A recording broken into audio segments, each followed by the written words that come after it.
Abrimos la columna de salud de Arriba Gente. Recibimos a nuestro psicólogo de cabecera, Álvaro Alcuri. Bienvenido. ¿Cómo andan? ¿Qué dicen? ¿Todo bien? Muy bien. Bueno, me alegro. Hoy nos traes un tema bien interesante y bien vigente, ¿no? Que es la obsesión por la juventud. ¿Qué estás viendo vos en la actualidad en cuanto a la necesidad de permanecer en una etapa de la vida, ¿no? Y lucir como tal.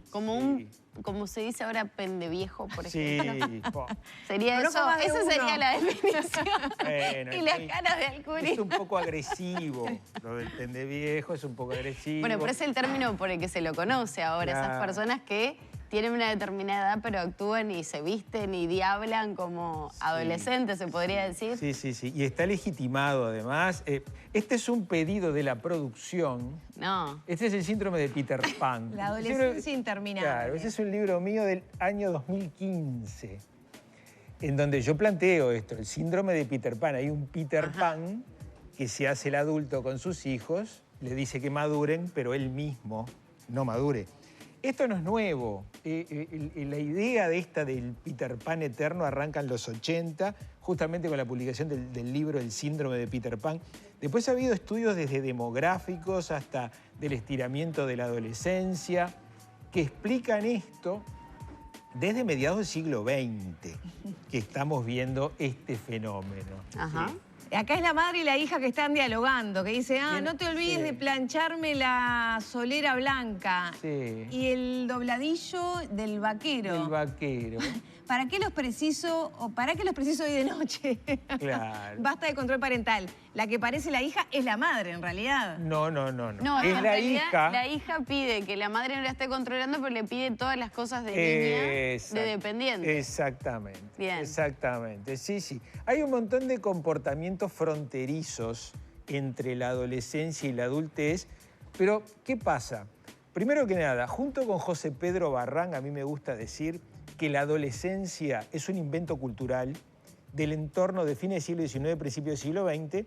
En el siglo XIX le decíamos a los muchachos, apúrense a crecer, sean hombres rápidamente, con 13 años anda a trabajar, con 12, 13 años. La chica casadera después era presentada en los 15, tenía que conseguir un marido y ponerse a tener hijos. Bueno, el mensaje cambia a lo contrario en el entorno de 1900. De apúrense a crecer a no se apuren a crecer, esperen ingresar en el mundo adulto. Con el paso del siglo XX, ahí tenemos a los años 60 abandonando a un joven de los 60, pero el joven de los 60 queda desnudo, sin todo aquel disfraz hippie de los 60.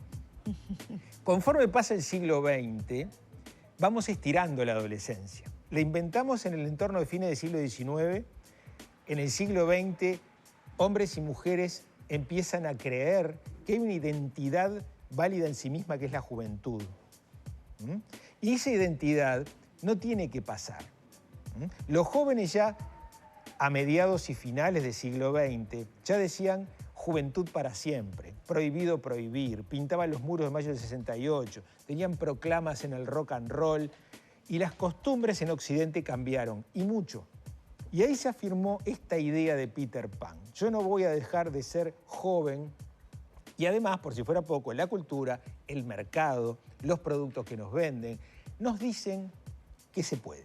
Ahora ya estamos a 2 décadas avanzados en el siglo XXI. Y esta corriente, lejos de haber retrocedido, ser puesta en duda, se afirmó y se intensificó. Había un pedido de la producción de hablar de la midorexia. Yo digo que la midorexia es, en todo caso, es la aceleración de este proceso, en donde vemos a estrellas de cine, personas conocidas, que se comportan como si fueran chiquilines, pero además ayudados por el acceso a productos y a cosas hasta que tienen que ver con la salud para mantener un aspecto juvenil, y de ahí no me bajo. Yo creo que la pionera de esto fue Jane Fonda. Ahí estaba pensando en ella y en todo. La ves y parece que tuviera 50 años Claro. y tiene como 80. Bueno, pero sin embargo Jane Fonda tiene una vida de militancia, Sí. de activismo social, de reconversión de la salud que va más allá del aspecto quizá físico Juvenil. y caricaturesco de todo esto, ¿no? Se me ocurre pensar quizá en otras figuras más tipo Cher, que quieren como mantener la cara aporcelanada esa de... O Madonna. o Madonna. De todas maneras estamos hablando de pautas como externas, ¿no? El tema es el comportamiento. ¿Y cómo nos sentimos por dentro? Esta búsqueda, yo diría un poco exagerada, nos hace darnos contra nuestros límites. Límites orgánicos, límites emocionales, límites de la propia realidad. Buscando ser tan jóvenes, yo creo que un poco el Peter Pan más conocido de los últimos años fue Michael Jackson, ¿no? Y cómo terminó su destino trágico, todo este problema que tenía con la pedofilia, con los niños, yo qué sé, él mismo se sentía un niño. Ahí ves el costado quizás más patológico, porque ¿qué decimos al darnos contra nuestros límites? El proceso de envejecimiento es un límite. Yo diría que las personas que asumen el proceso de envejecimiento mejor, que lo aceptan, son las que mejor envejecen. Pero las que niegan el proceso biológico de envejecimiento hacen cosas en contra.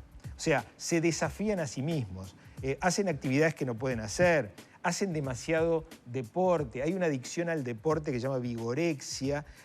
Por ejemplo, corren maratones que no deberían correr, no cuidan sus articulaciones, no cuidan su sistema cardíaco, hacen las cosas mal. Entonces, en vez de retrasar el envejecimiento, Claro. lo aceleran. El tiro te sale por la culata.